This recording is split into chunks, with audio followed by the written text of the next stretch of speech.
Imagine you're standing on the edge of everything you've worked for, a $50 million deal slipping through your fingers. It's a once-in-a-lifetime opportunity, and you're out of options. What do you do? Who can you turn to? Meet Brian Mitchell, a single father, whose life is anything but easy. Picture him, a man in his early 40s, working late into the night, juggling his job at a small marketing firm and his responsibilities as a father. His daughter, Sophia, only 10 years old, is the light of his life. Despite their struggles, they have one thing most people don't: each other. Brian's small apartment is filled with the smell of pasta simmering on the stove and the sounds of Sophia practicing her languages at the kitchen table. It's a humble home, but it's theirs. Brian's days are spent making ends meet, but Sophia is always there, filling their world with joy. She loves learning languages: French, Spanish, German, Japanese, Mandarin, Italian, and even some Arabic. "Papa, you always say languages are the key to understanding the world," she tells him with a bright smile. "One day, I'll speak them all." One evening, Brian is at work when the phone rings. His boss, the CEO of the company, calls with an urgent request. The company has secured a massive deal, 50 million, and it's on the line. They're in the final meeting with an international client, but there's a problem. The client speaks only in multiple languages, and the translator hired for the job is nowhere to be found. Brian can hear the stress in his boss's voice. "Brian, this deal could change everything for us. I need you to help. I know it's last minute, but there's no one else."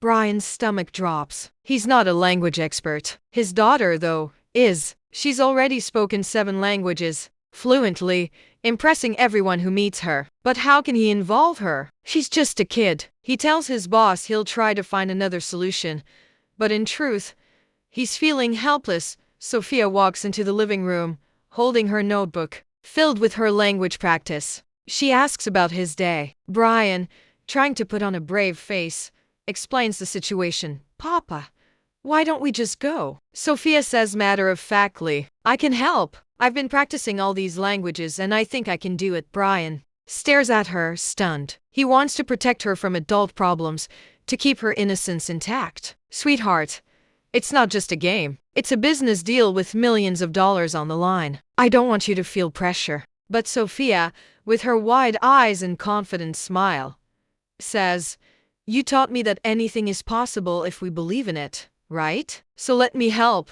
With no other choice, Brian agrees, still unsure about what's to come. They both head to the office building, an unfamiliar world of glass walls and sleek suits that feels worlds away from their cozy apartment.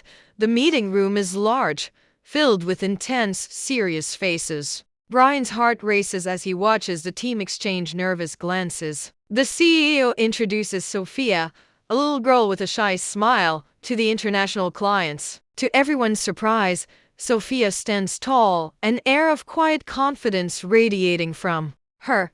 "Bonjour," she says in perfect French, her voice clear and calm. The room falls silent as she continues, switching fluidly between French, Spanish, and Italian. The client's eyes widen. They had been skeptical at first, but now they were captivated by this child who could break barriers with words. Sophia's kindness is not just in her ability to speak multiple languages, but in her ability to connect with people, to understand them. She made them feel seen, respected, and valued.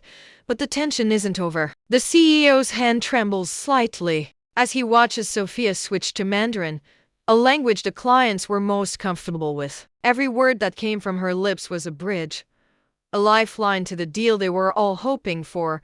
Just when things seemed to be going well, one of the clients asks a question in Arabic, a language Sophia has only recently started learning. Her confidence falters for a second, and Brian can feel his chest tighten with anxiety. Sophia hesitates, then looks up at her father. I know this one, Papa," she whispers, looking at the client with determination in her eyes. "I'll do my best." And then, with the kindest smile, she speaks, haltingly at first, but with growing fluency. She stumbles on a few words, but her heart shines through. The clients exchange glances, nodding. They understand the courage it takes to speak in a language that's not your own.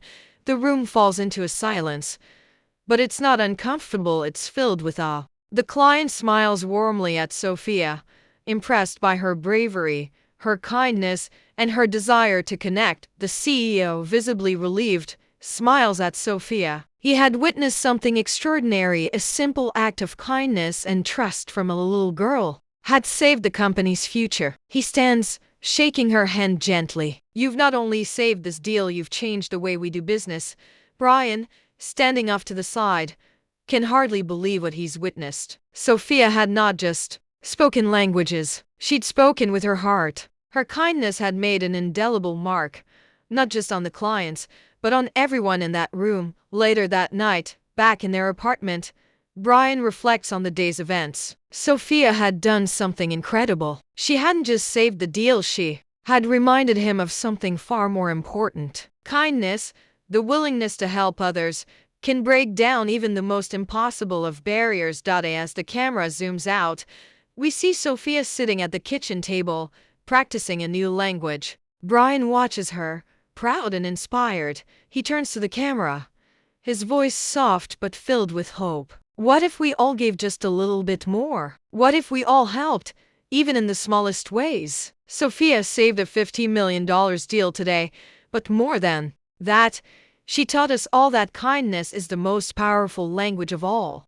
If you believe in the power of kindness, if you've ever experienced a moment where someone's simple gesture made all the difference, drop a comment below. Tell us your story. And don't forget to like, subscribe, and share this video with someone who could use a little inspiration today. Together, we can make the world a kinder place. Stay tuned for our next story, where a small act of kindness in a crowded subway changes the life of a struggling artist. You won't want to miss it.